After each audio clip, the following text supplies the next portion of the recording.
Hello everybody, this is Gregory with How I Lost Over 100 Pounds and I've kept it off for 30 plus years, but there should be no hesitancy in your weight loss and maintenance.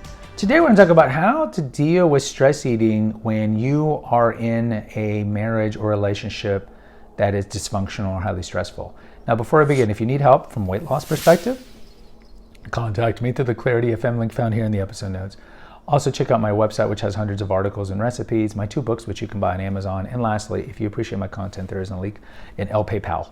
All right, some of you guys are in this situation. Some of you girls are in this situation. You might be in a relationship that is high strife. Some couples get off on high strife, right? Make up, fight. You get off on that. I understand that. Or maybe you're just in a marriage or a relationship that's not working or hasn't been working for years.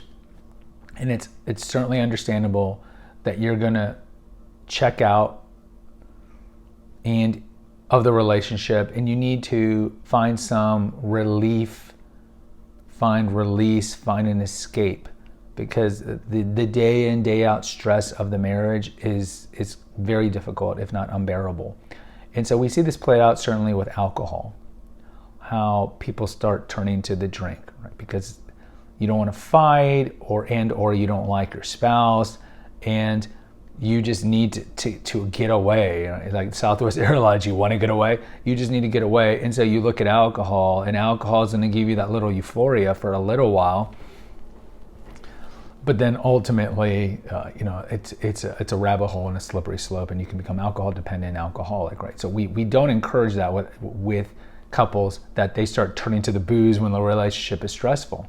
You can say the same thing about food, right? You could be eating well, and we have a couple episodes on how to deal with binge eating, impulses, how to deal with stress eating. You could be eating well, but if your relationship has a downturn, if whether or not you live together, it's certainly going to be harder if you live together. It's possible, especially if you don't drink alcohol, or even if you do drink alcohol, you're going to be turning to the comfort foods, right? It's not like when you're stressed, like, where is my kale? You're going to be like, hey, where's the white cake? Where's the chocolate? Where, the donuts? I remember This Is 40, the Judd Apatow movie. Remember where Paul Rudd's character is secretly eating cupcakes and donuts from Leslie Mann, right? It's stress eating, because at that moment, just like the booze, or if you're doing drugs, it gives you a temporary release from the stress. It feels good. But like with all these things, they're ultimately empty. And then ultimately, it just compounds your problem. So you have like another monkey on your back, a monkey on your back, like the old addicts would say about addictions. And so we know on an intellectual level that, hey, when I'm in a bad relationship or we're in a tiff, eating 2 pints of Ben & Jerry's ice cream isn't going to help me. It's going to make it worse. So I shouldn't do it. Yeah, okay, well, that's great. It's like when you're a logical person talking to an irrational person. You can pull out the PowerPoint, or pull out your projector, get your little boop, boop, boop. Point number 1. Point number 2. And you expect the other person to be like, yes, taking notes. You're so right. What a persuasive presentation. I'm going to stop acting that way. It doesn't work like that, right? So we know on an intellectual level, hey, I'm really stressed. I shouldn't be drinking this Jim Beam. Hey, I'm really stressed. I shouldn't be eating the 2 pints of Ben & Jerry's. But that's the intellectual level, right? So when you're stressed or angry or emotional or scared, we are tapping into the diencephalon, the brainstem, these primordial parts of our brain that we share with rats and other mammals. We share with rodents and rats in all the mammal families. You're not thinking clearly. So when you see that pint of ice cream and you're really stressed, you're just like, right? Because you're tapping into that. You see this with animals, you see it with humans, right? You can't reason with somebody who's in the fight or flight mode. And when it comes to food, it's the same thing. So we have to be exceedingly vigilant, especially if you're in a situation where the stress in your relationship is daily, right? Sometimes, it's like half day, we make up, we move on. That's great. I mean, that's ideally what you want. The Bible even says that, don't go to sleep angry and all these things. But sometimes, and we see this played out quite a bit, you can be in a really bad dysfunctional relationship where it's day in, day out, week in, week out. And no doubt, you see that You're hallucinating that whiskey bottle running and smiling towards you. Drink me, drink me. Or that package of donuts or McDonald's. Eat me, eat me. But we have to step back and realize, okay, this isn't going to solve the problem.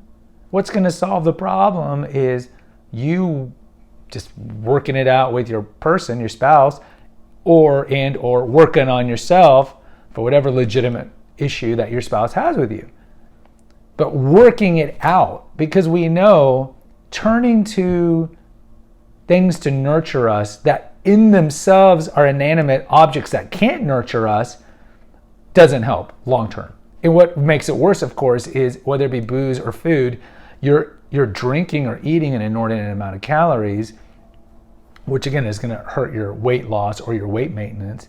But also, too, it can open up a Pandora's box of you turning to this stuff all the time. You've seen people who don't really drink, and then they're stressed out and they have a glass of wine and make them feel good, and then they turn it into a habit, right? Like in Courtney Cox's old show, Cougar Town, or Cersei Lannister in Game of Thrones, where they're just always drinking wine, right? Because that's their coping mechanism, and now it's their crutch. I can't function today without my glass of wine at night to relax from the stress of work or the stress of kids.